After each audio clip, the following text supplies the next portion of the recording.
今天这支影片要教大家遇到冷气有问题，先了解冷气大致上会发生的状况。大家好，我是老柯。一般消费者遇到冷气出问题，不外乎就4种状况：滴水、有声音、有味道、有啪啪声。我们先从最常被误会的问题开始说起哦。你是不是也常觉得脑袋重重的？眼睛又干又累，今天我就来分享一家玉元堂，是在按摩头皮的，整个体验下来非常厉害。这里采预约制，一进门会先帮你测试身体状态哦。最舒服的是，你可以一边泡中药脚浴，一边按摩眼睛穴道。说真的，按完眼睛之后睁开眼，你会觉得整个世界都变亮了，你知道吗？视觉感超级清澈哦。接下来的重头戏就是深层的头疗，老师傅的手法直接按进去那些酸痛点哦，原本脑袋那种顿顿的沉重感就直接消失了，整个人超清爽了。长达110分钟的深层头疗，别再硬撑了，赶快预约玉元堂来场从头到脚的大扫除吧。先来讲冷气异音。大多数冷气因为塑胶用料成本不像以前这么高了，当冷气在强力运转与微运转之间去切换，再加上冷气内部跟室内温差较大的时候，就会产生热胀冷缩。这时冷气会突然发出一声啪，这种声音通常很短暂，有些会连续，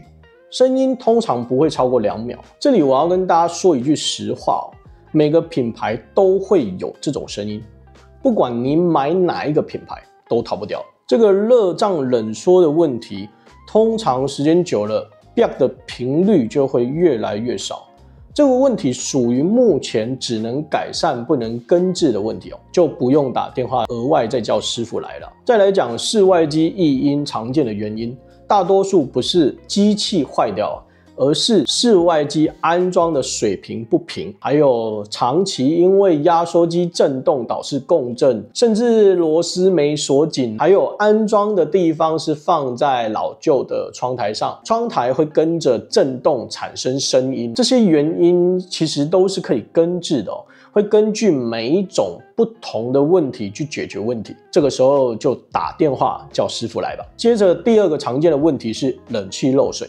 大致上可以分为2个方向，第一个是冷气太脏，滤网长期没有清洗，导致吸不到足够的风量，风呢无法被内部的冷度带走，结果就是内部过冷，导致室内的热空气在出风口产生冷热交换，最后从出风口开始滴水。这种状况的解决方式其实就是洗滤网跟洗冷气就好了。第2种滴水的原因就是安装疏失哦，这种情况在我过去的影片非常的常见，老观众常常看我在帮安装的厂商收尾哦。排水管因为室内机与排水出口的高低差不够，为了美观呢，把排水管做成水平，管内长期积水产生水垢，或者是安装冷气排水管的时候呢，该做保护的措施没做，这时候通常用个半年或者是1-2年就会开始漏水。这种情况，如果你会拆冷气的室内机，就可以借由我过去的影片去做参考，就能自己维修啊。那不会就打电话叫师傅吧。再来是冷气异味，只要时间到了，冷气一定会有味道，可能是臭扑鼻，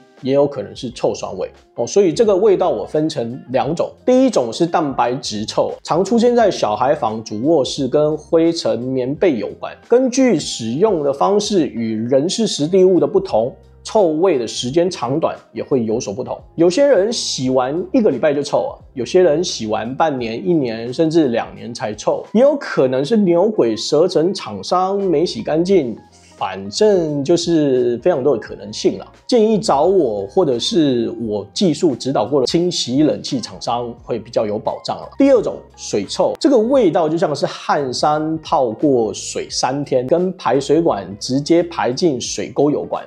最简单的解法呢，其实就是排水管做一个会存水的弯，利用积水把臭气挡住哦，室内自然而然的就不会再闻到味道。原理其实跟洗手台下方的管子很像。如果你的水管是软管，那你只需要想办法在高低差足够的情况下呢，让水管绕一个圈，就可以了。是硬管则是你需要会做水管，不会就叫师傅修吧。再来，如果你遇到冷气打不开，第一步就先检查遥控器是不是坏掉啊。我们先准备新的电池，再教大家一个简单的遥控器测试是不是坏掉的方法。首先我们先关灯，或者是在暗处用手机相机对着遥控器，接着按遥控器上的按钮。如果灯泡位置出现亮红灯，就代表遥控器是正常的。那遥控器正常，但冷气还是打不开怎么办？请到电源总开关，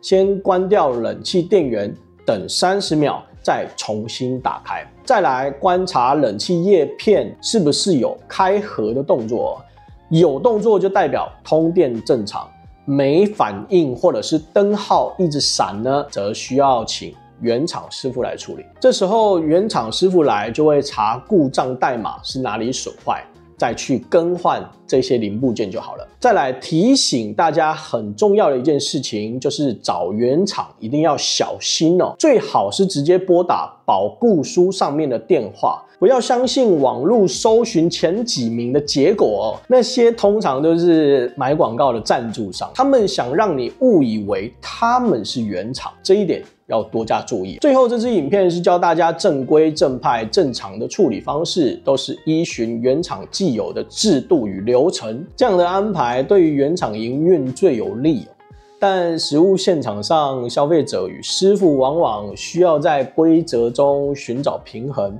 所以延伸出第2集，我会放在会员频道。内容是教大家如何在确定要维修的状况呢，确保自己与师傅能够获取最大利益的前提下，是消费者跟师傅最好要知道的协修维修做法。就这样来。最后，我所谓的协修做法，并不是鼓励大家做坏事，而是说明在这个制度本身就偏向原厂的情况下，消费者与师傅如何在灰色地带中维持自己的利益哦。